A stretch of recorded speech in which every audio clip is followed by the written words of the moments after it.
Bonjour tout le monde, ici Julie Leblanc, médium multidisciplinaire. Bienvenue à cette 129e émission avec Kristen Bell et Christian Ball. Une rencontre inattendue.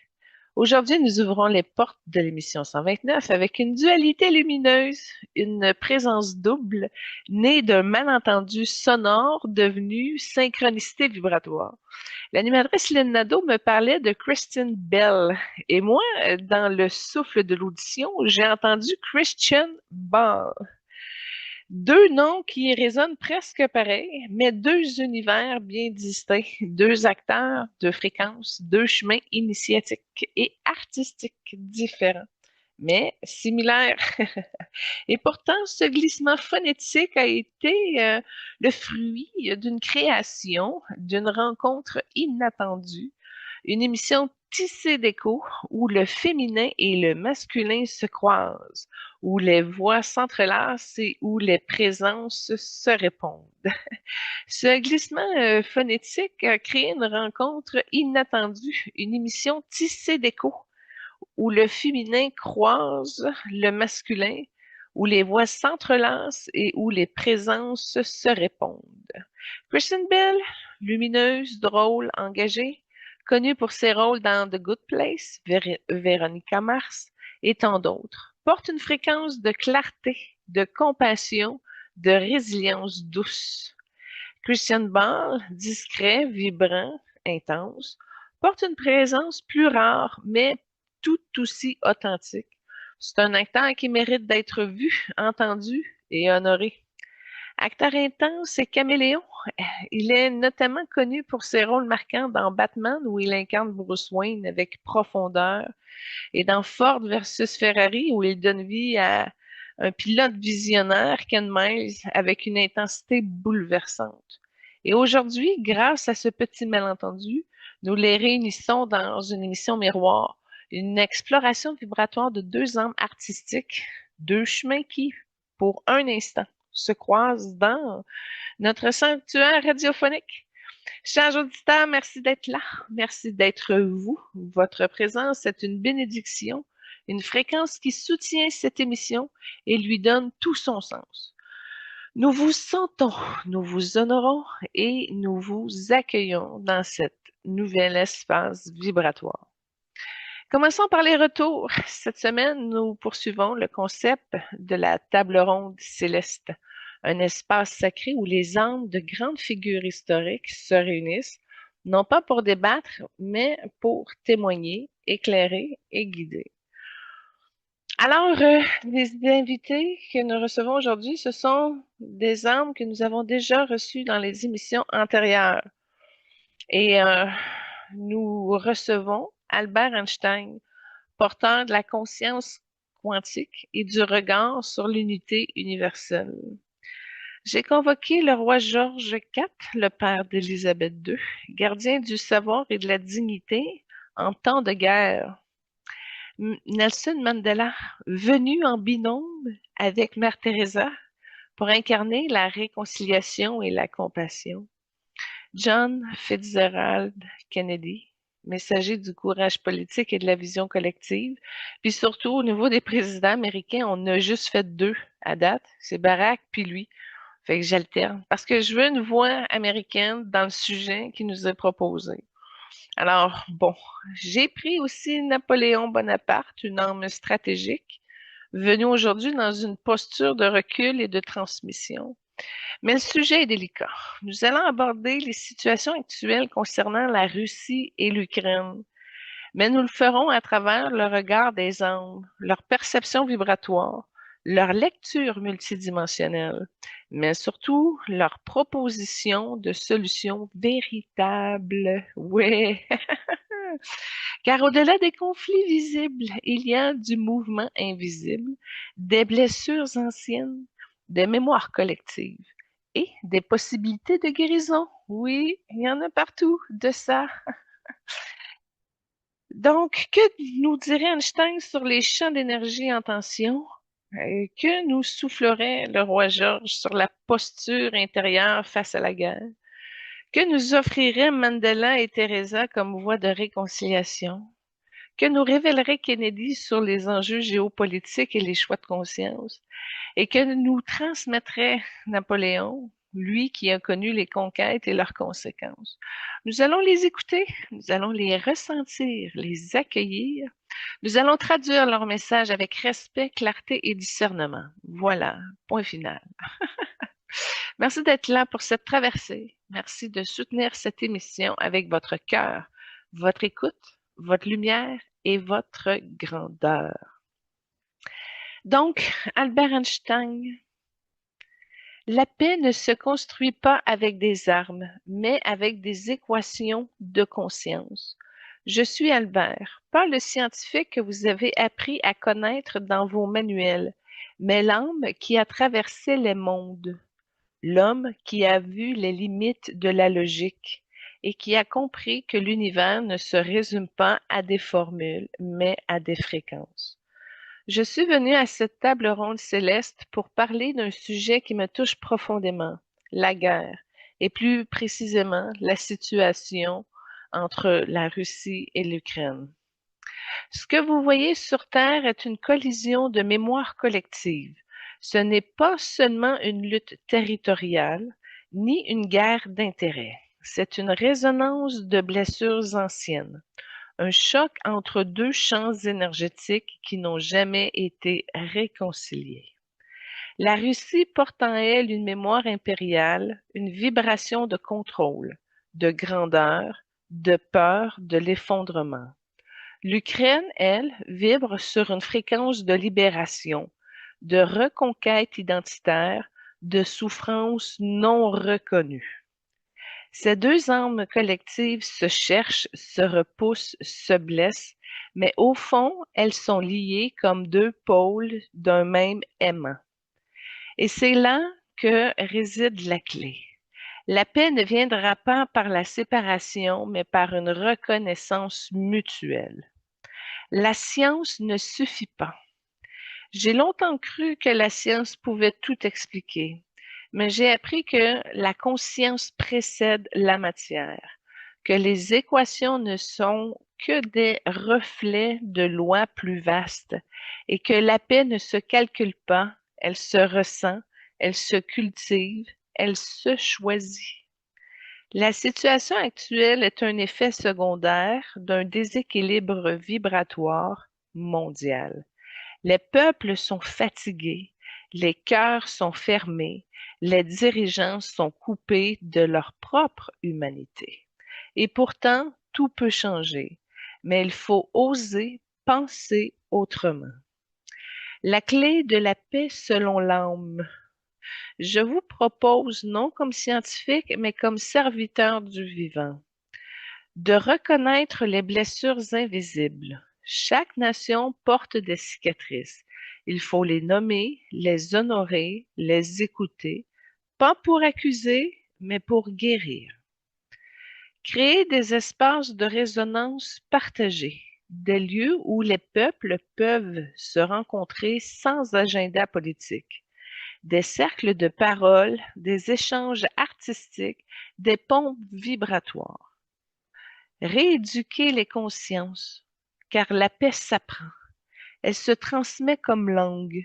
Il faut enseigner la compassion, la mémoire et la responsabilité. Désactiver les champs de peur, les médias, les discours, les symboles. Tout cela crée des vortex de peur. Il faut transformer en vortex de vérité. Activer les réseaux de lumière. Il existe sur Terre des êtres qui vibrent haut. Ils ne sont pas toujours visibles, mais ils sont là. Il faut les relier, les soutenir, les écouter. La physique du pardon. Le pardon n'est pas un acte moral, c'est une transmutation énergétique. Quand vous pardonnez, vous changez la structure même de votre champ vibratoire. Vous libérez des particules de mémoire. Vous créez l'espace pour autre chose. Entre la Russie et l'Ukraine, il faudra un jour pardonner l'impardonnable, pas pour oublier, mais pour reconstruire. Et cela ne viendra pas des gouvernements. Cela viendra des mères, des artistes, des jeunes, des poètes, des guérisseurs. Et mon appel aux consciences est le suivant. Je vous appelle, vous qui écoutez cette émission, à devenir des agents de résonance, à ne pas vous laisser happer par les discours de division, à cultiver en vous la paix vibratoire, même si le monde semble s'effondrer. Car chaque cœur pacifié est une équation résolue. Chaque pensée d'amour est une onde réparatrice. Chaque geste de compassion est une formule vivante. Et maintenant, je vous laisse avec des images. Deux violons posés l'un contre l'autre, ils ne jouent pas la même note, mais quand ils vibrent ensemble, ils créent une harmonie nouvelle. La Russie et l'Ukraine sont ces deux violons. Et vous, auditeurs, vous êtes les archets invisibles. J'ai foi en vous, j'ai foi en la conscience, j'ai foi en la lumière. Merci de m'avoir accueilli à cette table. Je vous bénis dans la fréquence du vivant. Albert. Message de l'âme du roi Georges IV. Le courage véritable ne fait pas de bruit. Il se tient droit, même quand le monde vacille. Je suis Georges, pas le roi des cérémonies, ni le monarque des portraits officiels. Je suis l'homme derrière le titre, celui qui a bégayé devant l'histoire, celui qui a appris que la grandeur ne vient pas du pouvoir, mais de la présence intérieure. Je suis venu à cette table ronde céleste pour parler d'un sujet qui me touche profondément, la guerre et plus précisément la situation entre la Russie et l'Ukraine. Ce que vous voyez aujourd'hui est une fracture du tissu humain. Ce n'est pas seulement une lutte de territoire, c'est une crise de mémoire, une absence de reconnaissance, une perte de dignité collective. La Russie agit comme un empire blessé, portant en elle la peur d'être oubliée, la peur d'être dissoute dans le monde moderne. L'Ukraine, elle, cherche à redevenir elle-même, à retrouver sa voix, à se libérer des ombres du passé.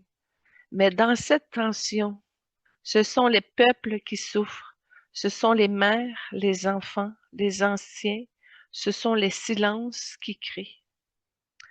Ce que j'ai appris du pouvoir pendant que j'ai été roi, il y a eu une guerre mondiale.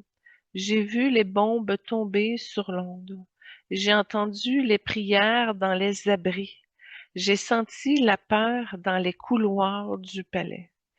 Et j'ai compris que le pouvoir véritable n'est pas dans les ordres, ni dans les discours, mais dans la posture intérieure. Le monde aujourd'hui manque de retenue sacrée. Les dirigeants parlent trop. Ils réagissent au lieu de réfléchir. Ils cherchent à gagner au lieu de servir. La Russie et l'Ukraine ont besoin de leaders silencieux, de figures de stabilité et de présence qui rassurent sans dominer. Et la clé de la paix, ce que je vous propose, non comme roi, mais comme gardien de dignité, est de restaurer la mémoire noble, que chaque peuple a une histoire sacrée. Il faut la raconter avec respect, sans manipulation. Il faut honorer les ancêtres, même ceux qui ont souffert. Créer des rituels de réconciliation, pas par des conférences politiques, mais par des cérémonies du pardon, des marches silencieuses, des chants partagés. Redonner au peuple leur voix. Trop de décisions prises sans eux. Il faut écouter les villages, les familles, les artistes, les sages. Il faut réhabiliter la dignité dans le langage. Les mots blessent. Il faut parler avec soin, vérité et humilité. Il suffit aussi d'incarner la stabilité être un pilier même quand tout tremble, offrir un regard calme, une main ouverte et une présence rassurante. Et le courage est discret. Je n'ai pas été un homme flamboyant. J'ai bégayé, j'ai douté, j'ai tremblé. Mais j'ai appris que le courage discret est souvent plus puissant que les grandes démonstrations. Aujourd'hui, je vous invite à cultiver ce courage, celui de ne pas répondre à la haine, celui de tenir la paix dans son cœur, celui de marcher droit, même quand le monde vacille. Et mon appel aux consciences, vous qui écoutez cette émission, à devenir des gardiens de dignité, à ne pas céder à la peur ni à la colère, à incarner la paix silencieuse, celle qui ne fait pas de bruit, mais qui transforme tout. Chaque regard bienveillant est une bénédiction pour la terre. Chaque geste noble est une réparation. Chaque silence habité est une prière vivante. Et maintenant, je vous laisse avec cette image. Un marteau posé sur les épaules d'un enfant qui tremble. Ce manteau ne change pas le monde, mais il protège, il rassure, il honore. Soyez ce manteau, soyez cette présence, soyez cette dignité. Je vous bénis dans la fréquence du calme, dans la noblesse du silence et dans la lumière du service. Message des âmes de Nelson Mandela et de Mère Teresa. La paix ne se décrète pas, elle se construit dans les cœurs, un pardon à la fois. Je suis Nelson et aujourd'hui je ne viens pas seule. Je suis accompagnée de Mère Teresa, car ce message ne peut être porté que dans l'union du courage et de la tendresse. Nous sommes venus à cette table ronde pour parler d'un sujet brûlant, la guerre entre l'Ukraine et la Russie. Nous ne parlerons pas de géopolitique, nous parlerons de souffrance humaine, de blessures collectives et de chemins de guérison. Ce que vous voyez aujourd'hui est une fracture du cœur humain. Deux peuples liés par l'histoire, séparés par la peur. Deux mémoires qui s'affrontent. Deux douleurs qui cherchent à être entendues. La Russie agit comme un père blessé qui ne sait plus comment aimer sans contrôler.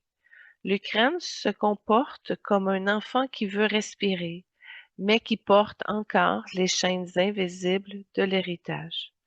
Ce n'est pas un conflit entre nations, c'est une crise de reconnaissance, une soif de dignité et un appel à la vérité.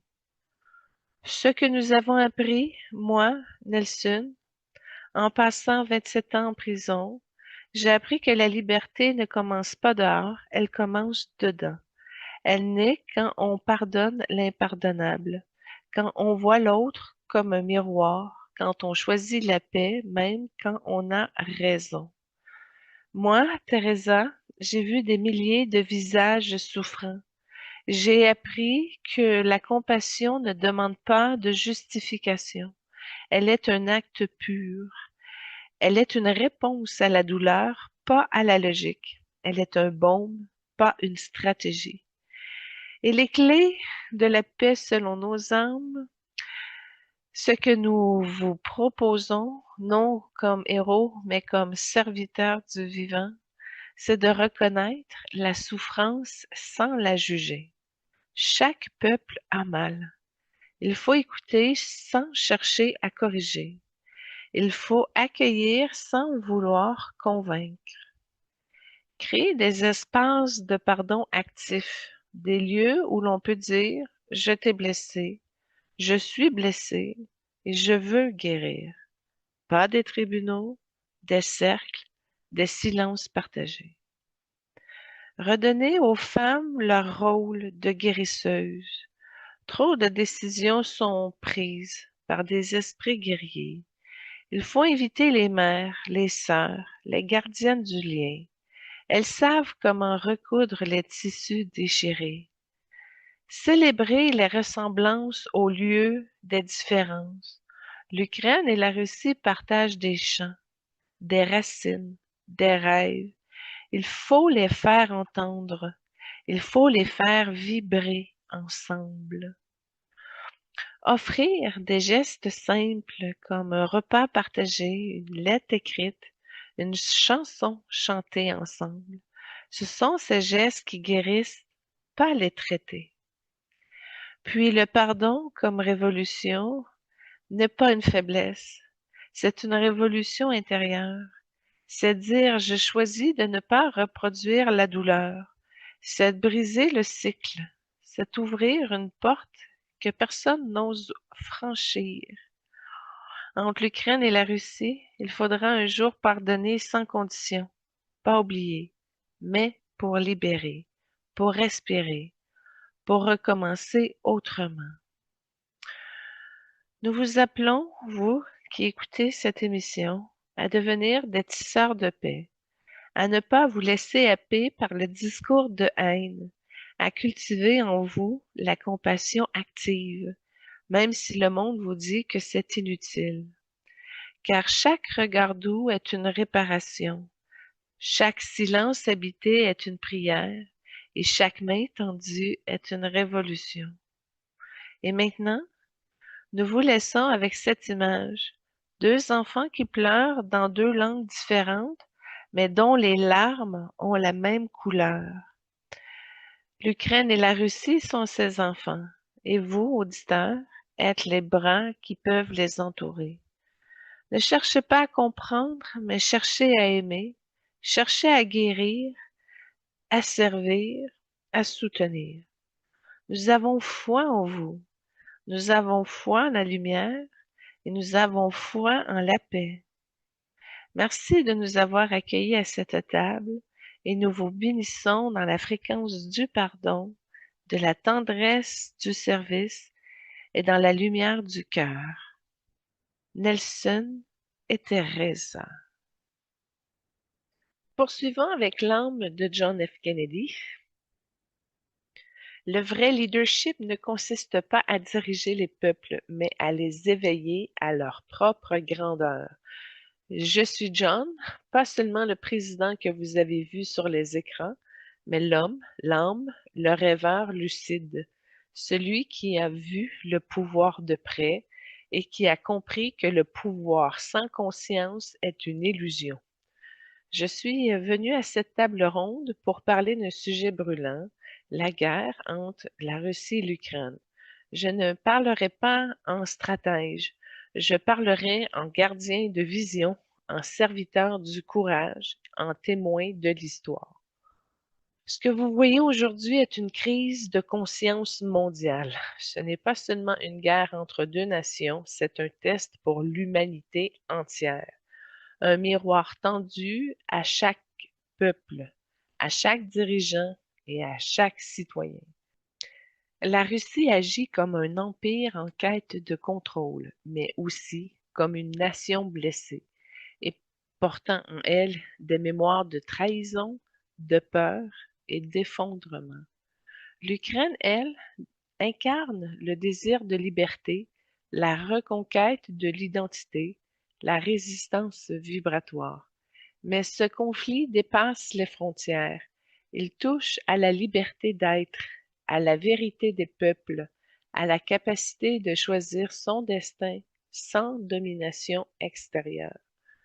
Ce que j'ai appris du pouvoir quand j'ai été président, dans une époque de tension, j'ai vu les peurs nucléaires, j'ai entendu les cris silencieux des peuples, j'ai senti le poids des décisions.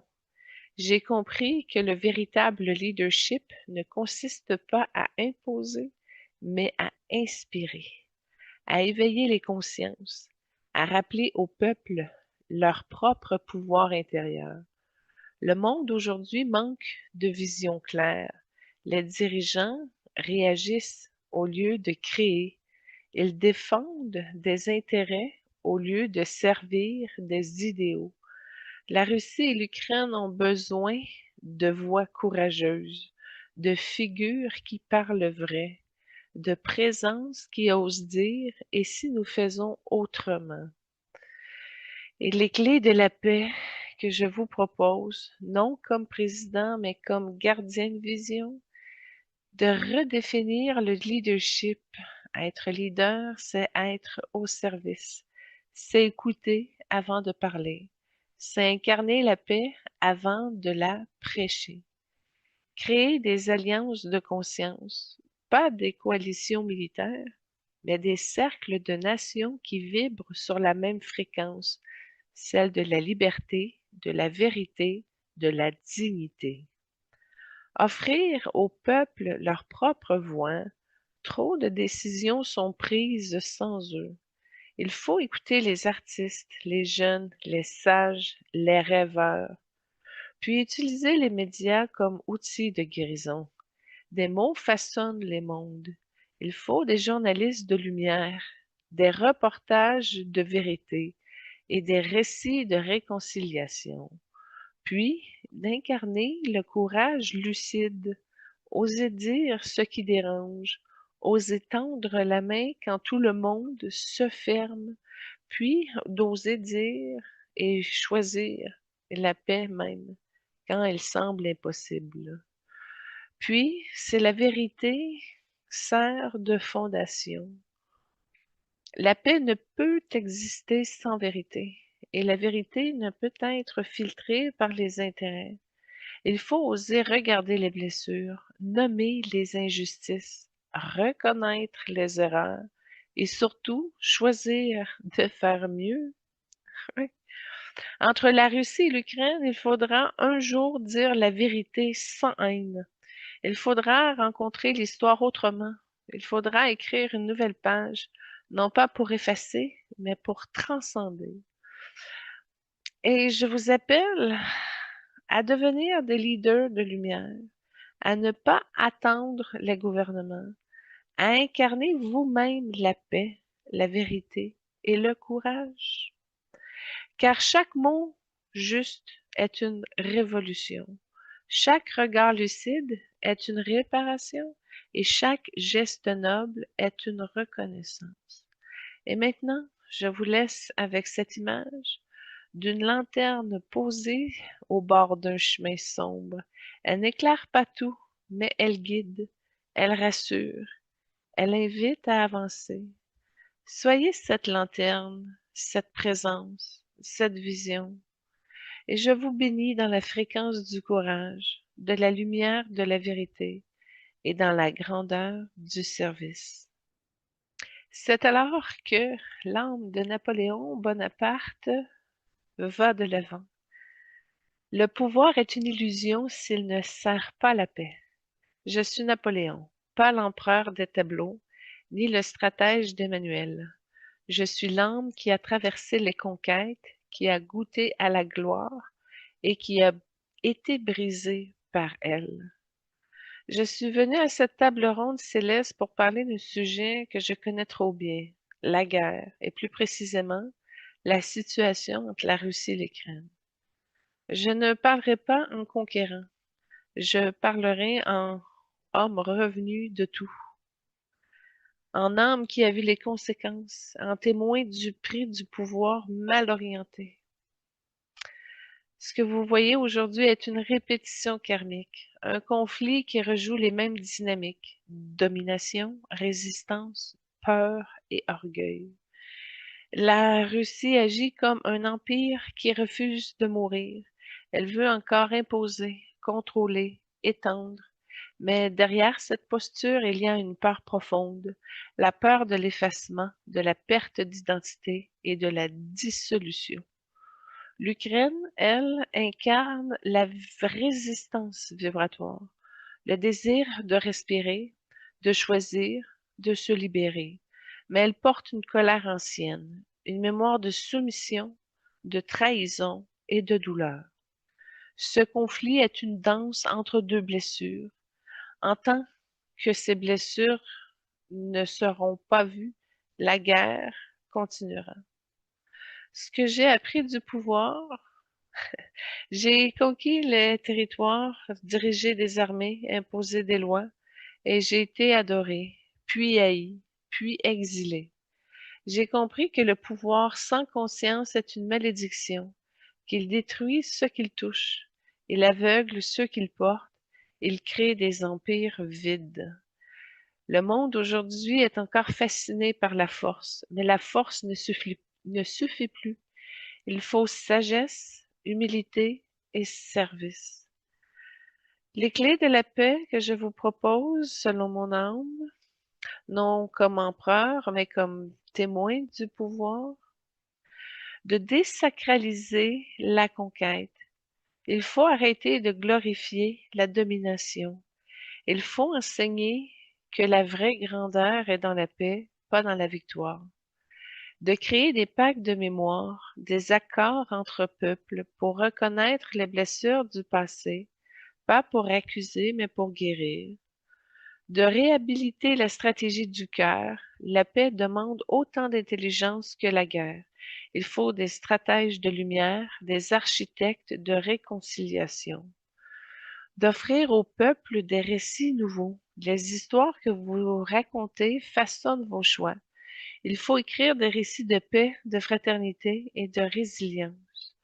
Puis d'incarner la grandeur silencieuse. Être grand, c'est savoir se retirer. C'est savoir dire je ne suis pas là pour moi, mais pour le monde. Le pouvoir, comme service, est une énergie neutre. Il peut guérir ou détruire, tout dépendant de l'intention. Entre la Russie et l'Ukraine, il faudra un jour repenser le pouvoir. Il faudra des leaders qui ne veulent pas régner, mais servir. Des figures qui ne cherchent pas à imposer, mais à réconcilier. Et cela ne viendra pas des trônes, cela viendra des cœurs éveillés, des voix courageuses, des âmes prêtes à renoncer à la gloire pour embrasser la paix. Et je vous appelle à devenir des stratèges de lumière, à ne pas vous laisser séduire par les discours de puissance, à cultiver en vous la grandeur silencieuse, celle qui ne cherche pas à dominer, mais à guérir. Et chaque choix humble est une victoire vibrante. Chaque geste de paix est une conquête du cœur. Et chaque silence noble est une révolution invisible. Je vous laisse avec cette image, un général qui pose son épée au sol et qui tend la main à son ancien ennemi. Ce geste ne change pas l'histoire, mais il ouvre un futur. Il crée une brèche dans le cycle. Il offre une autre voie. Soyez ce général et cette main tendue. Soyez cette brèche. Je vous bénis dans la fréquence du renoncement sacré, de la lumière du service et dans la grandeur du cœur. Napoléon. Voilà ce qui conclut cette table ronde.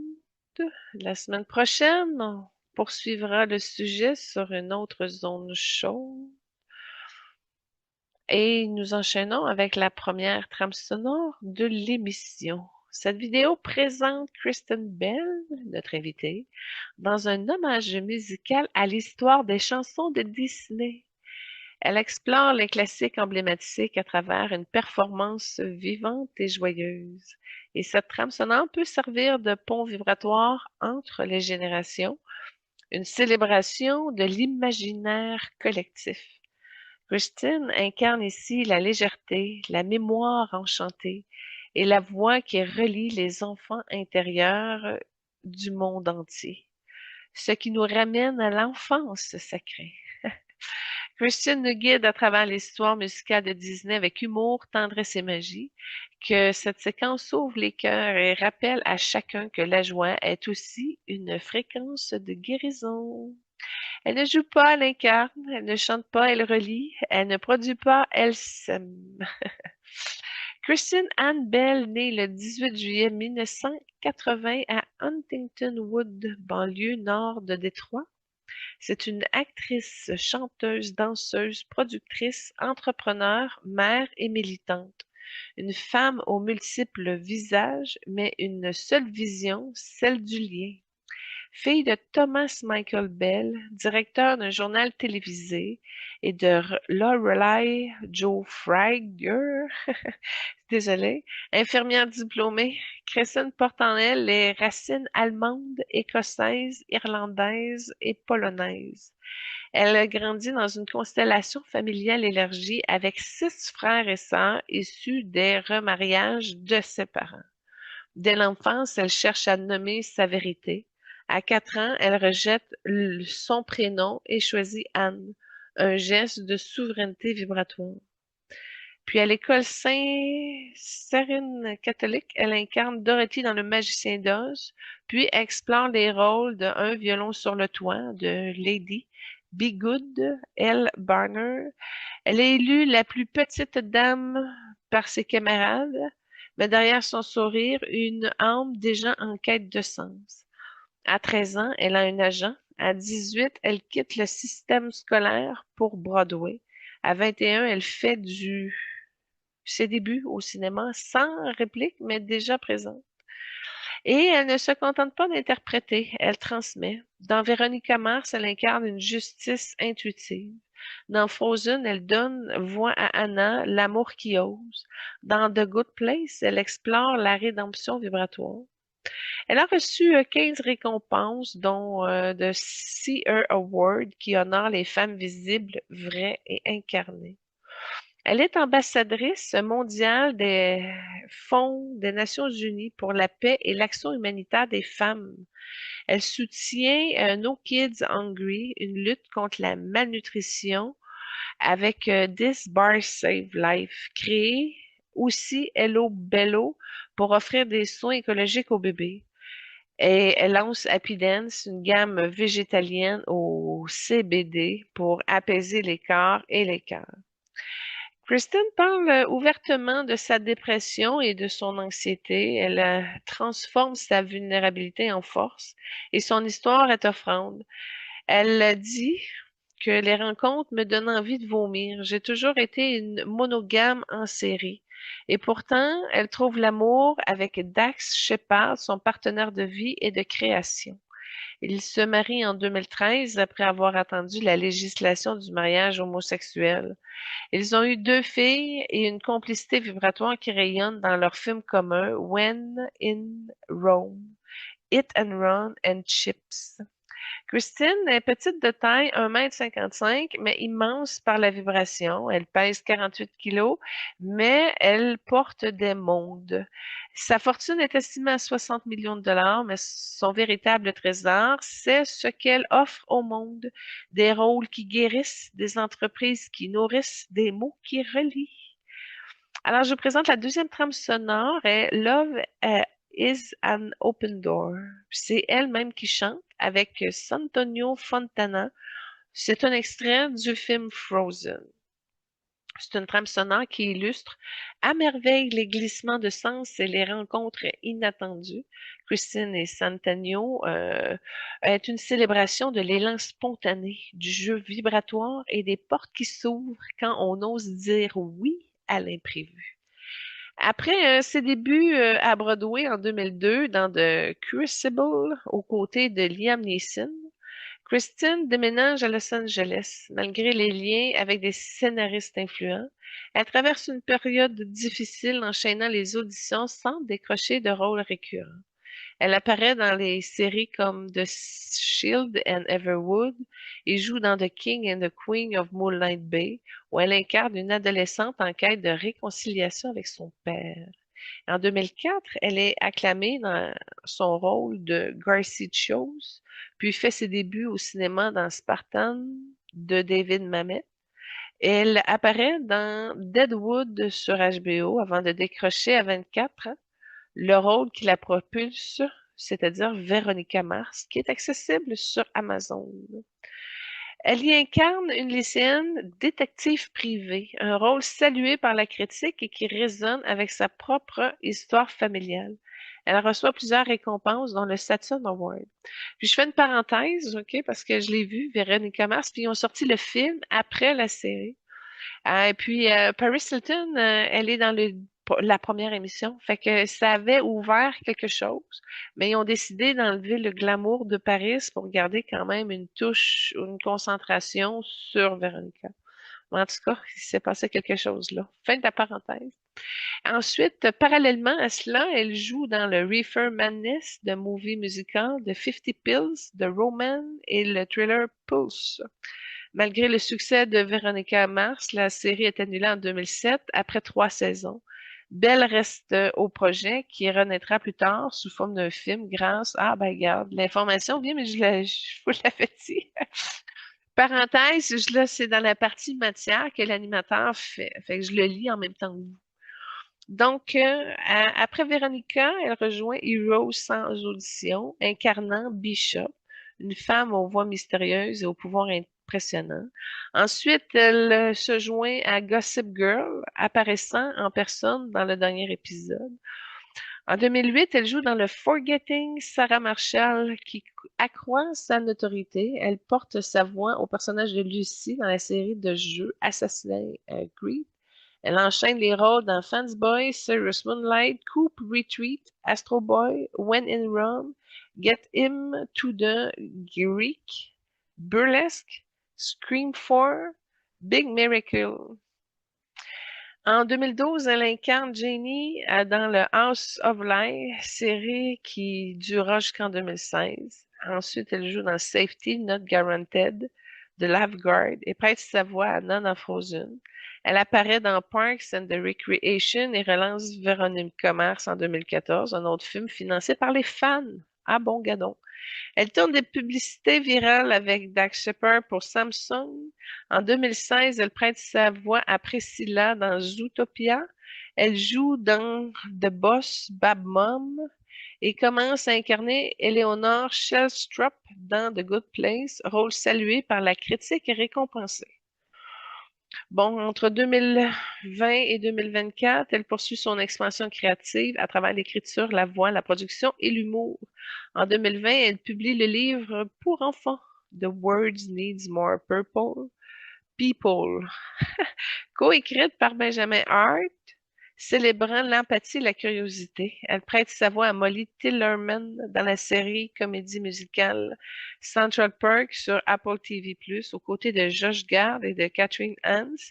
Après une réflexion sur la représentation raciale, elle cède le rôle à une actrice métisse et incarne un nouveau personnage.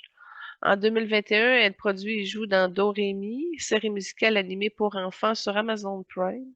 Elle devient aussi comme narratrice dans The Reboot Gossip Girl sur HBO. Elle joue dans Queen Pins, une comédie sur les arnaques aux coupons sur Paramount+. En 2022, elle tient le rôle principal de la mini-série satirique The Woman in the House Across the Street from the Girl in the Windows sur Netflix.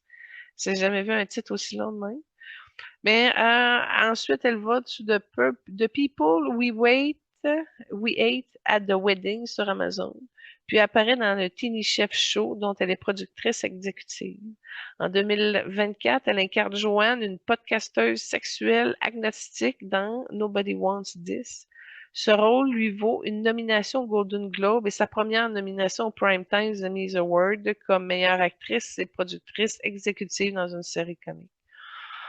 Puis, Kristen est reconnue pour son humour, son autodérision et son lien avec la culture geek. Élue végétarienne la plus sexy du monde par la PETA en 2006 et en 2013.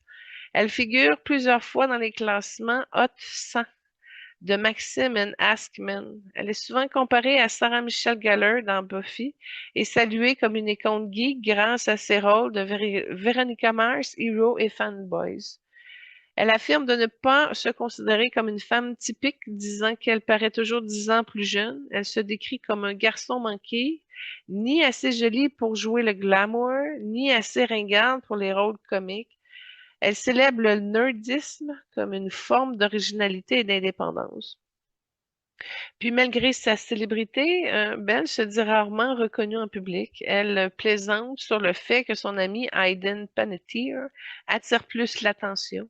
Elle est une invitée récurrente du Late Late Show avec Greg Ferguson, où elle joue avec humour son rival robotique Jeff Peterson. Elle accompagne Peterson lors de ses tournées en France en 2011. En 2011-2020, mettons, OK, elle devient une figure emblématique influente. Elle est érigie de Neutrogena en 2011. Elle pose nue pour Allure en 2004, affirmant sa liberté corporelle. Elle a fait la couverture du magazine Entrepreneur en 2019 pour son entreprise solidaire de Bear Saves Lives et reçoit une étoile Hollywood Walk of Fame aux côtés d'Idina Menzel en novembre 2019. Christine parle ouvertement de sa dépression et de son anxiété qu'elle traite depuis l'âge de 18 ans. Elle affirme que tout le monde a des problèmes, tout le monde se sent parfois mal à l'aise. Elle partage ses rituels personnels comme le port des gants de plongée pour éviter des sensations des doigts de prune dans l'eau, de rester présente avec ses enfants malgré ses sensibilités. Donc, elle est végétarienne depuis ses 11 ans. Et puis, c'est une amoureuse des animaux. Elle se définit comme une humaniste, non une religieuse. Elle est engagée pour la justice sociale.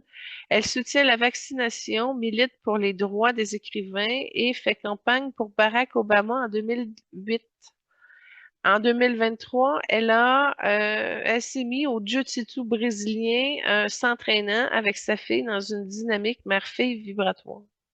Puis au niveau de ses engagements caritatifs, ben, ça vient d'une compassion active. Elle est activement pour la cause animale. Elle accueille les animaux en détresse. Elle participe à des collectes de fonds et à des refuges. Elle adopte un labrador escapé de l'ouragan Katrina. Elle est aussi engagée auprès d'Invisible Children Inc. pour sensibiliser après la guerre de l'Ouganda. En 2014, elle lance une campagne Priso pour lever des fonds, puis elle participe à des campagnes pour le don de moelle osseuse avec Gift of Life. Elle reçoit un WebD Special Achievement Award pour son impact numérique. Puis, The Bear Saves Life, là, en 2013, elle cofonde une entreprise de bar granola qui renverse au niveau des ventes pour lutter contre la malnutrition infantile. Puis en 2019, plus de 10 millions de sachets nutritionnels avaient été distribués à des enfants en Haïti, au Soudan du Sud, en Éthiopie, puis en Somalie. Puis elle ne se contente pas de jouer ou de chanter, elle crée des entreprises vibratoires à l'ensemble de ses valeurs, c'est-à-dire le soin, l'accessibilité et l'écologie. Puis avec son mari, elle fonde Hello Bello, une marque de soins pour bébés à base de plantes réputée pour son accessibilité et son engagement écologique. Puis en 2021, l'entreprise emploie 104 personnes et génère un chiffre d'affaires estimé à 26 millions de dollars. Puis en 2020, elle lance Happy Dance, une gamme de produits végétaliens au CBD, crème pour les yeux, hydratant pour les mains, conçu pour apaiser le corps et l'esprit. Mais en 2023, Hello Bello dépose un bilan, victime de la crise des startups, une baisse d'une prolongée des ventes. L'entreprise est en voie d'être rachetée par Hildred Capital Management, une société de capital investissement. Ouh! Tiens, on va aérer ça avec une troisième trame sonore. C'est justement Christine et Dax qui revisitent Africain avec tendresse et amour. Donc, il y a une offrande musicale qui nous rappelle que la joie partagée est aussi une forme de guérison. Christine est une âme avec un chemin de vie d'une gardienne vibratoire de la tendresse, de la vérité et du soin. Puis elle incarne la couleur d'âme de la lavande dorée, une teinte qui apaise, qui relie et qui éclaire sans jamais brusquer. C'est une gardienne émotionnelle, une femme qui ressent avant de comprendre, qui relie avant de juger. Elle est douceur et protectrice. Cette capacité qu'elle a à créer des refuges dans ses rôles, dans ses entreprises, dans ses engagements, ça ajoute une vibration d'harmonie, de beauté puis de justice relationnelle. Elle cherche l'équilibre même dans le chaos. Elle parle avec le cœur, ben, en tout cas, quand c'était pas évident quand elle était jeune, mais elle a su grandir et cultiver cet art. Elle est capable de jouer avec les mots, les idées, les formes. Elle aime par la curiosité. Elle agit avec élégance, jamais dans la force brute. toujours avec diplomatie vibratoire. Puis, elle fait partie aussi des chercheurs mystiques, l'âme qui interroge, qui creuse, qui ne se contente pas des apparences. C'est une vibration de quête intérieure, de solitude fertile, de reconnexion au sacré sans dogme. Elle a une vibration de responsabilité, de protection, de sagesse intuitive. Elle est faite pour guider sans dominer, pour soigner sans imposer, pour éveiller sans bruit. Christine appartient à la famille des guérisseuses vibratoires. Elle ne guérit pas avec les mains, mais par la voix, la présence et la tendresse incarnée. Elle est une âme pont entre les mondes des enfants et celui des adultes, entre le visible et l'invisible, entre le rire et la vérité. Elle est aussi une âme miroir. Ses rôles reflètent les blessures collectives, les désirs enfouis, les chemins de rédemption. Elle ne joue pas, elle transmet. Donc, je vous ai parlé tantôt de sa couleur d'âme, la lavande pour la paix, la douceur, la guérison émotionnelle, le doré pour la sagesse, la lumière intérieure, puis la noblesse discrète. C'est une couleur qui n'aveugle pas, mais qui réchauffe. Elle est faite pour accompagner les âmes sensibles, pour rassurer les enfants intérieurs, pour chanter là où les mots ne suffisent plus. Christine est arrivée à un seuil vibratoire où son âme semble prête à transformer la transparence en transmission et la vulnérabilité en voix sacrée. Elle a déjà parlé de ses anxiétés, ses contradictions et ses zones d'ombre, mais ce qui sauve maintenant, c'est la sagesse du chaos apprivoisé. Elle ne cherche pas à être comprise, elle est prête à devenir messagère. Puis son besoin d'être aimée pour elle, ce qu'elle fait en une offrande d'amour pour ce qu'elle est. Puis la peur du contact émotionnel a une capacité à toucher sans se dissoudre. Puis aussi, on a travaillé l'humour comme bouclier en humour de médecine vibratoire. Et la voix qui divertit en voix qui guérit, non pas par les notes, mais par les fréquences du vécu. Et c'est alors que mon homme lui a offert une structure sacrée pour ses transmissions. Là où elle hésite, moi, je canalise. Une langue poétique pour ses vérités. Là où elle rit, moi, je révèle. Puis une présence subtile pour ses engagements. Là où elle agit, moi, je bénis. Et on a échangé pour ritualiser sa voix publique, pour sacraliser ses contradictions, puis pour offrir ses maladresses comme des portes d'entrée vers le vrai. Et là, c'est alors que son message d'âme s'ensuit. Elle nous dit qu'elle n'est pas ici pour être parfaite, elle est ici pour être vraie, pour dire que l'anxiété n'est pas une faiblesse, mais une antenne, que le rire n'est pas une fuite, mais une offrande, que les enfants que j'élève m'enseignent plus que les rôles que je joue, et que si vous vous sentez trop sensible, trop bizarre, trop instable, c'est peut-être que vous êtes fait pour ressentir ce que le monde ne veut pas voir. Et ça, c'est une mission. Soyez tendre envers vous-même et osez chanter même si votre voix tremble. Et c'est alors que que je la bénis. Puis, je lui ai dit, ben, dans le fond, toi qui es venu dans ce monde avec une voix qui relie, un rire qui guérit, une présence qui apaise, je te bénis. Je te bénis ton chemin d'enfant sensible, celui qui a appris à naviguer entre les silences parentaux, les tensions religieuses, les fragments d'identité.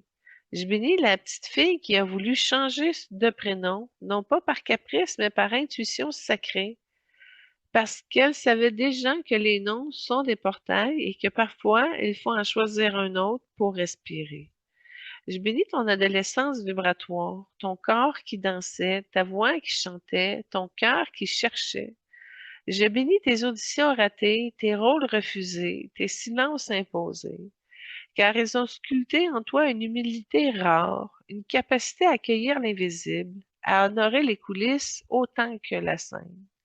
Je bénis ton rire, ce rire qui n'est jamais une fuite, mais une offrande, un pont, un baume. un pont entre les mondes. Tu ris comme on bénit, tu ris comme on libère. Je bénis ton anxiété non pas comme une faiblesse, mais comme une antenne. Tu ressens ce que les autres ignorent, tu captes les vibrations du monde et tu les transmutes en gestes, en mots, en soins. Je bénis ton rôle de mère, non comme une fonction, mais comme une mission vibratoire. Tu élèves tes enfants comme on élève des prières. Tu leur offres un monde de tendresse qui est une force, où la vulnérabilité est une sagesse, où l'humour est une médecine. Je bénis ton couple avec Dax, cette union vibratoire entre deux âmes qui ont choisi de guérir ensemble. Je bénis vos projets, vos entreprises, vos rituels publics et privés. Je bénis les désaccords, les ajustements, les silences partagés, car ils sont les vraies notes de votre symphonie. Je bénis ton engagement. Tu ne milites pas avec des slogans, tu milites avec ton cœur.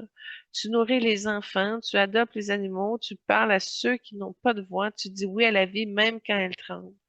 Je bénis ton corps, ce corps qui danse, chante, rit, qui tremble, ce corps qui a porté des rôles, des enfants, des douleurs, des joies, ce corps qui est temple, refuge et messager.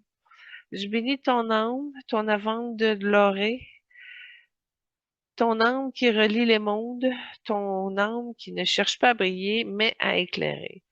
Ton âme qui ne veut pas convaincre, mais consoler. Je bénis ton chemin de vie, ton chemin de quête, de solitude fertile, de sagesse incarnée. Tu es une chercheuse mystique, une gardienne vibratoire et une tisseuse des seuils.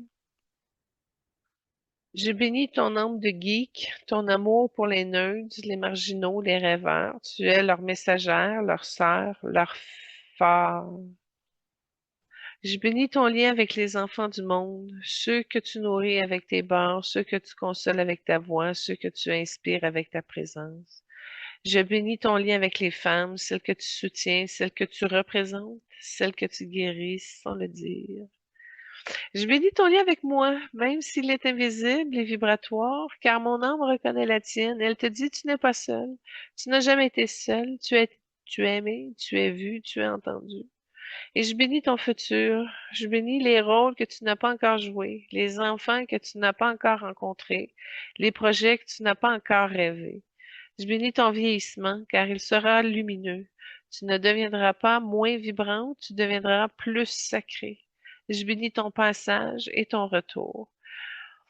Donc, que cette bénédiction t'accompagne comme une étoile invisible, une musique intérieure, comme une main sur ton cœur. Voilà ce qui conclut avec notre chère Kristen Bell. Alors, la première trame que j'ai choisie de Kristen Bell, ça a été difficile un peu parce qu'il n'y a pas grand-chose au niveau artistique, mais j'ai trouvé un extrait qui s'appelle Santa Fe, qui est une chanson extraite de la comédie musicale New Seas, interprétée par le personnage de Jack Kelly, joué par Kristen, dans un film de 1992. C'est une trame rare car c'est l'une des seules où Belle chante réellement, incarnant le rêve, la fuite et la quête d'un ailleurs qui est une offrande, celle d'un homme qui ose rêver à voix haute, qui chante son désir d'un monde plus doux, plus libre, plus juste. Et cette chanson est déguisée comme une prière, une vibration d'espoir, de fuite et de reconquête intérieure. Que cette voix nous rappelle que même les âmes les plus silencieuses ont un chant sacré. Alors, Christian Charles Philip Bell, né le 30 janvier 1974 à Everford-West, au pays de Galles. Donc, c'est un acteur gallois, neutralisé, américain. Il se définit pourtant comme l'anglais. Porté par une enfance itinérante entre le pays de Galles, l'Angleterre et le Portugal. Cette vie de nomade a sculpté en lui une âme caméléon, capable de se fondre dans les rôles les plus extrêmes, les plus intimes, les plus dérangeants. Son père, David Bell, était entrepreneur et militant de la cause animale. Sa mère, Jenny James, était une artiste de cirque Sa belle-mère, Gloria Steinem, est une icône du féminisme américain. Et sa fratrie est tout aussi vibrante. Louise, metteur en scène, Sharon, comédienne, et Erin, musicienne. Et puis, Christian a commencé à jouer dès l'enfance dans des publicités pour Lénard et Pac-Man, au théâtre, aux côtés de Rowan Atkinson, et un rôle marquant dans Empire of the Sun de Spielberg à 13 ans. Il a grandi à l'écran, explorant des rôles complexes et audacieux comme Swing Kids, Les quatre filles du Dr. Marsh, Velvet Goldmine, American Psycho en 2000, qui propulse sa carrière dans une nouvelle dimension. Il devient le visage de Batman dans Batman Begins et The Dark Knight, puis incarne des figures historiques et tourmentées dans Fighters, The Big Short et Vice. Il y a eu 29 récompenses majeures. Christian est salué pour sa capacité à disparaître dans ses rôles. Il reçoit l'Oscar, le Golden Globe, le Critics' Choice, le SWAG Award. Sa performance dans Fighter est unanimement reconnue comme une offrande d'acteur total. Mais au niveau de sa vie privée, il est marié depuis l'an 2000 à Sandra Sibi Balzic, ancien mannequin et maquilleuse. Ils ont deux enfants, Emmeline et Joseph. Ensemble, ils fondent en 2022 l'organisation Together California, un projet de village pour réunir les frères et sœurs placés en famille d'accueil. Ce rêve de 17 ans, porté par le docteur Erin Erazian et Tom McCormick, est une invitation vibratoire de la justice affective. Il mesure 1,83 m, pèse 55 kg et possède une fortune estimée à 120 millions de dollars, mais son véritable poids vibratoire se mesure en engagement, en transformation et en offrande. Il ne joue pas, il transmute, il ne parle pas, il incarne. En 2005, Christian accède à une reconnaissance internationale grâce à Batman Begins, réalisé par Christopher Nolan. Son interprétation charismatique et tourmentée, marquée d'une transformation physique extrême. Il reprend en 6 mois le poids perdu pour tourner de machiniste. En tout cas, parenthèse, qu'il ouvre la voie à une trilogie majeure du cinéma hollywoodien. Il enchaîne ensuite les collaborations avec le cinéaste de renom.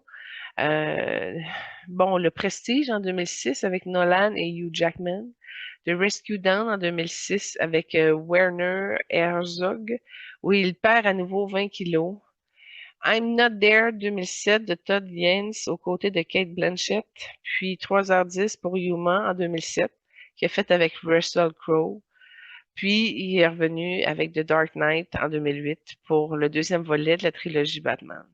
Puis en 2009, il incarne John Connor dans The Terminator Renaissance, mais le film déçoit. Il joue ensuite au Public Enemies de Michael Mann avec Johnny Depp et Marion Cotillard. En 2010, il brille dans The Fighter aux côtés de Mark Wahlberg, décrochant un Golden Globe et l'Oscar du meilleur acteur dans un second rôle. Puis en 2011, il explore le cinéma asiatique avec The Sacrifice of War de Zhang Yimou. Et en 2012, il clôt la trilogie Batman avec The Dark Knight Rise. Puis en 2013, il revient à des productions plus modestes, Les Brasiers de la colère de Scott Cooper, puis American Bluff de David Russell, où il perd 18 kilos pour son rôle. Puis ça lui a coûté une hernie et des dommages à la colonne vertébrale. Il décide alors de ne plus se soumettre à des régimes extrêmes. En 2014, il joue dans Moïse, dans Exodus, God of King de Riley Scott, puis explore un cinéma plus expérimental avec The Knife of Cop de Terrence Malick. Il obtient une double nationalité britannique et américaine. Puis en 2015, il rejoint Brad Pitt, Ryan Gosling et Steve Carell dans The Big Short d'Adam McKay. Il retrouve Scott Cooper pour Hostile en 2016, puis Terrence Malick pour The Song to Song en 2017.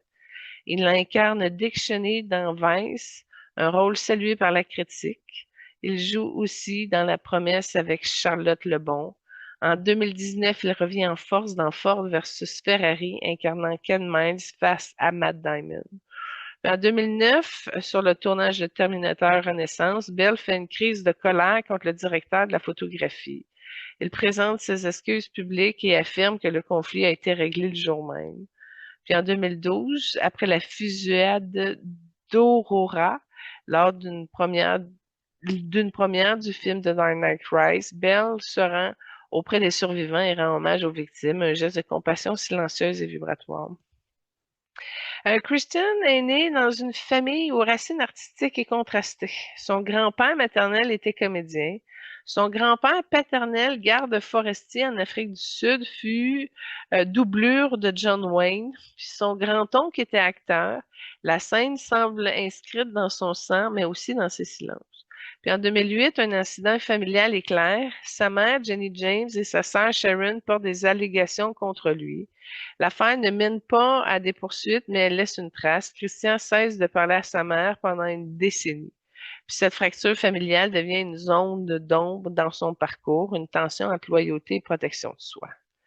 Puis sur le tournage d'Empire du Soleil, Christian rencontre Drew Barrymore, la filleule de Spielberg. Ils sortent ensemble brièvement, mais une séance de cinéma trop sanglante met fin à leur lien. Elle ne l'a jamais rappelé, confie-t-il avec humour. Avant son mariage, il a eu des relations avec Samantha Mathis, Winona Ryder, Anna Friel, des femmes vibrantes, toutes liées à l'univers du cinéma, mais c'est avec Cissy Balzic qu'il choisit de construire sa famille loin des projecteurs. Puis à 7 ans, Christian devient végétarien après avoir lu Le Petit Monde de Charlotte, touché par l'innocence du cochon héros. Mais 20 ans plus tard, après avoir lu La vie est belle de Roberto Benigni, il ressent une pulsion viscérale. J'ai eu une envie irrépressible de sang. J'ai mangé les steaks les plus gros, les plus sanglants possibles. Bon. C'est sûr que jouer avec son poids comme ça tout le temps, ça amène des défis. Je vous présente la trame numéro 4. C'est vraiment quand il était très jeune. Je ne sais pas si c'est sa voix lorsqu'il était jeune, mais en tout cas, c'est dans Empire of the Sun. Donc, il incarne un jeune homme perdu dans le chaos de la guerre. Il chante Suo Jan, une berceuse galloise avec une pureté bouleversante. Ce chant est une prière, une offrande, une vibration de tendresse au cœur de l'effondrement. C'est l'âme qui résiste par la beauté. C'est l'enfant qui rappelle aux adultes que la paix commence dans les bras. Que cette trame nous enveloppe comme une couverture vibratoire et nous rappelle que même au milieu du bruit, le chant peut guérir. Christian est un alchimiste vibratoire, un solitaire sacré, un transformateur de monde. Sa couleur d'âme est gris cobalt irisé, une teinte de mystère, de densité, de transmutation. Il appartient à la famille d'âmes des transmutateurs incarnés. Il y a un signe d'indépendance mentale, de vision futuriste et de rébellion silencieuse. Il a une profondeur émotionnelle ancrée, une sensualité contenue, puis une loyauté farouche. C'est une âme électrique, imprévisible, toujours en quête de vérité. Puis, il y a une sensibilité dense et silencieuse qui ne se livre qu'en fragments. Il y a une esthétique radicale où chaque rôle devient une sculpture intérieure. Puis son ciel est marqué par des aspects puissants comme l'artiste mystique, le rêveur incarné. Il a une tension entre le besoin d'amour et la peur de l'intimité. Puis c'est clair, de l'intensité, de la transformation, puis une rage sacrée. Il est sur le chemin de vie d'un chercheur, le mystique, le solitaire sacré. C'est une vibration de profondeur, de quête intérieure et de vérité cachée. Il a une vibration de création émotionnelle et de structure mentale. Il est fait pour construire des mondes intérieurs, pour incarner des archétypes, puis pour transmuter les ombres en lumière. C'est une âme transmutatrice. Il ne joue pas, il devient. Il ne parle pas, il incarne. Son âme est faite pour explorer les extrêmes, pour habiter les marges, pour révéler ce que le monde préfère ignorer. C'est un alchimiste émotionnel. Il perd du poids pour se dissoudre, il en reprend pour se densifier. Il se tait pour mieux vibrer, il explose pour mieux purifier. Son âme est solitaire mais reliée, mystique mais incarnée, froide en surface mais brûlante à l'intérieur. Puis le gris a pour la neutralité vibratoire la capacité à absorber et à refléter. Puis le cobalt pour la densité émotionnelle, pour la puissance contenue. Puis l'irisé pour la transmutation, le passage entre les mondes.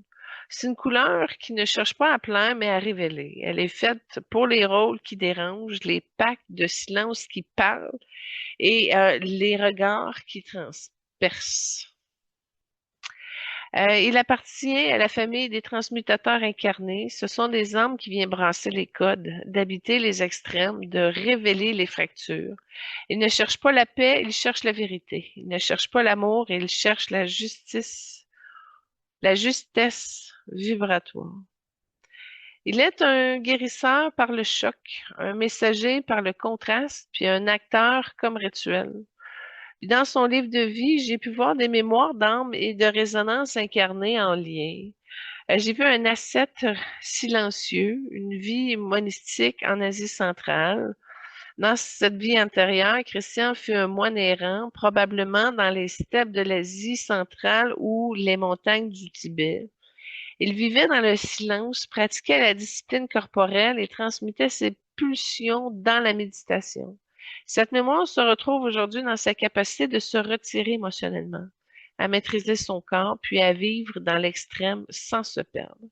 Puis sa transformation physique pour de machiniste, de fighter, d'American Bluff n'est pas un caprice d'acteur, c'est une mémoire vibratoire de la cesse. Puis j'ai vu aussi un guerrier stratège, une vie militaire en Europe du Nord. C'est une vie où il a incarné un guerrier solitaire, stratège, loyal, mais distant. Il ne combattait pas pour la gloire, mais pour la justice intérieure. Il portait une armure comme on porte un masque pour protéger l'âme. Dans cette mémoire résonnent ces rôles de Batman, de John Connor, de Moïse, puis de Dick Cheney, des figures de pouvoir tourmentées, ambivalentes et superficielles. J'ai vu aussi le comédien maudit. C'est une vie théâtrale dans l'Italie du 17e siècle. Christian a été aussi un acteur dans une vie où le théâtre était sacré mais dangereux. Il jouait des rôles qui dérangeaient l'ordre établi et fut rejeté, voire persécuté. C'est une mémoire qui lui donne aujourd'hui une relation ambivalente avec la célébrité. Il ne cherche pas la lumière, il la traverse. Puis son refus des interviews, sa discrétion médiatique, son intensité sur scène sont des échos d'un comédien blessé, mais vrai. J'ai vu aussi un guérisseur animalier, une vie rurale en Afrique australe. C'est un guérisseur d'animaux qui avait une vie liée à la terre, aux rituels naturels, aux soins vibratoires. Cette mémoire se transmet par son lien avec son père, militant de la cause animale, et son propre engagement discret pour les êtres vulnérables. Son projet Together California, qui vise à réunir les fratries en foyer, est une extension vibratoire de cette vie de soins.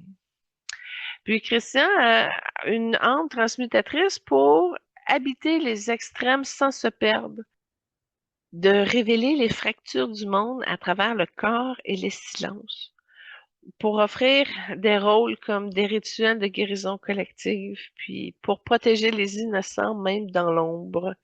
Il ne cherche pas à être aimé, il cherche à être juste, il ne veut pas plaire, il veut réveiller.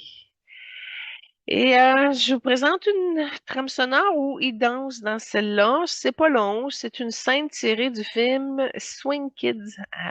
Christian danse avec intensité et liberté. Et ce moment est emblématique. Il incarne la résistance par le corps, la joie comme acte politique et une musique comme refuge dans un monde fracturé. Il danse pour survivre, pour exister et dire non à l'oppression. C'est un moment où il y a une offrande de liberté, de vibration et de résistance joyeuse. Une mémoire du corps qui refuse de se soumettre. Et cette séquence nous rappelle que la danse est aussi une prière et que le mouvement peut devenir un cri sacré. Poursuivons avec le message de l'âme de Christian. Il dit, je suis venu pour incarner ce que le monde préfère fuir, pour habiter les fractures, les contradictions, les silences qui dérangent. Je ne suis pas un héros, je suis un miroir. Chaque rôle que j'ai joué est une offrande à ceux qui se sentent trop intenses, trop seuls, trop vrais. Je vous dis, votre densité est une bénédiction, votre rage est une prière, votre solitude est un sanctuaire. Ne cherchez pas à être compris, soyez ce que vous êtes, même si ça tremble, même si ça brûle. Le monde a besoin de ceux qui osent incarner l'inconfort sacré. C'est alors que mon âme lui a comme offert une langue sacrée pour ses silences, une structure rituelle pour ses chaos, puis une bénédiction incarnée pour ses ondes d'ombre, et une mémoire vibratoire qui lui rappelle qu'il n'est pas seul dans sa mission. Puis je l'ai aidé à ritualiser ses rôles, à sacraliser ses ruptures, à offrir ses douleurs comme des portails de guérison magique, non collective. Et je lui ai offert ça dans une boule de cristal magique qui fait fondre les pleurs et qui, en même temps, recentralise le féminin sacré. Et il m'a offert quelque chose en échange. Il m'a offert le courage d'incarner avec intensité. Ça m'a vibré dans le ventre très profondément, puis ça m'a ramené des pieds très solides, comme si on les atterrissait sur terre. En tout cas, j'ai eu un nouveau enracinement avec son courage d'incarner l'intensité. La permission d'être radicalement vrai. Je suis vrai, mais je pourrais l'être plus. Le refus de lisser pour plaire. Ça, on m'a dit qu'il fallait que je diplomatise. Fait que j'ai trouvé ça le fun qu'on m'amène une nouvelle astuce de diplomatie. Puis une présence brute qui dit tu peux être entière même dans le chaos. Fait que ça m'a apporté de la solidité à mon aide. Et c'est alors que je lui ai offert en retour une bénédiction vibratoire tissée dans la lavande et l'or, une capsule de douceur structurée pour qu'il puisse se reposer sans se dissoudre, puis une voix qui reconnaît, qui nomme et qui honore. Ça, il est peut-être fragile à verbaliser sa vérité quand il est lui-même. Puis un refuge poétique où même les âmes transmutatrices peuvent déposer leur arme. C'est alors que je conclus avec Christian et sa bénédiction. Toi, Christian, qui es venu dans ce monde avec une densité rare, une intensité sacrée, une capacité à habiter les extrêmes sans te dissoudre, je te bénis. Je te bénis ton souffle, celui qui ne cherche pas à séduire, mais à révéler, celui qui ne cherche pas à convaincre, mais à incarner, celui qui ne cherche pas à briller, mais à transmuter. Je bénis ton regard qui ne fuit pas les ombres, qui ose les traverser, les habiter, les nommer. Tu ne détournes pas les yeux, tu les ouvres là où les autres les ferment. Je bénis ton silence qui parle plus fort que tous les cris. Ce silence qui contient des mondes, des silences qui sont offrandes, refuge et vérité. Je bénis ton corps que tu as sculpté, malmené, offert, ce qui est devenu un temple, un outil, une mémoire. Tu l'as étiré, vidé, rempli, blessé, et pourtant tu es toujours là, vibrant, vivant et porteur de mission. Je bénis ton âme, cette âme gris cobaltérisée, cette âme qui ne cherche pas la paix, mais la justesse, cette âme qui ne veut pas être aimée, mais reconnue, et cette âme qui ne veut pas plaire, mais réveillée. Je bénis tes anciennes vies, leur mémoire, leur cicatrices, leur offrande, ces fragments que tu portes encore et les ponts que tu construis entre elles et aujourd'hui. Je bénis ton enfance nomade, tes racines éclatées, tes loyautés complexes, tes silences familiaux. Je bénis la fracture avec ta mère, non comme une blessure, mais comme un seuil vers la souveraineté vibratoire, un seuil vers la vérité incarnée. Je bénis ton père, militant de la cause animale, et ta mère, artiste de cirque. Je bénis leurs dons, leur absence, leur transmission, leur fratrie, ta lignée, tes ancêtres. Et je bénis ces parties de toi qui ont choisi entre la loyauté et la survie. Je bénis ton lien avec la viande, ton végétarisme d'enfant, ta pulsion de sang après la vie est belle. Je bénis cette contradiction car elle est vivante, vibratoire et vraie, et en résonance aussi avec tes mémoires. Je bénis ton refus des entrevues, ton absence des réseaux, ta distance avec la célébrité. Et je bénis aussi ton chemin de solitude fertile, de quête intérieure, de vérité sans compromis. Je bénis ton ciel, car il est fait pour les âmes qui transforment sans bruit. Je bénis ton vieillissement, car il sera noble, vivant, sacré. Tu ne deviendras pas moins intense, deviendras plus essentiel. Et je bénis ton passage ainsi que ton retour, et que cela t'accompagne comme une musique intérieure. Alors voilà, très chers auditeurs, nous arrivons au seuil sacré de cette émission 129. Cette offrande vibratoire tissée entre les voix, les âmes, les mémoires et les incarnations. Nous avons écouté leurs trames sonores comme des prières incarnées. Nous avons lu leurs biographies comme des livres d'âme. Nous avons tissé des bénédictions comme des voiles de lumière. Et maintenant, nous déposons tout cela. Nous déposons les rôles, les mots, les images, les masques, les métamorphoses et les mémoires. Nous entrons dans un silence sacré de la fin.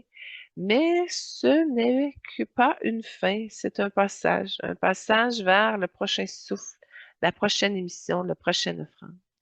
Que cette émission vous accompagne comme une étoile invisible, qu'elle vous rappelle que chacun porte une vibration unique et que vous aussi, vous êtes une trame sonore sacrée. Et vous, chers auditeurs, merci d'avoir écouté avec le cœur, merci d'avoir reçu, vibré et traversé. Que la nuit vous enveloppe, que le jour vous éclaire et que la vibration de cette émission continue à chanter en vous longtemps après la dernière note. À très bientôt dans cet espace sacré de la prochaine offrande. Soyez bénis. Namasté. Bonne semaine. Au plaisir. Ciao.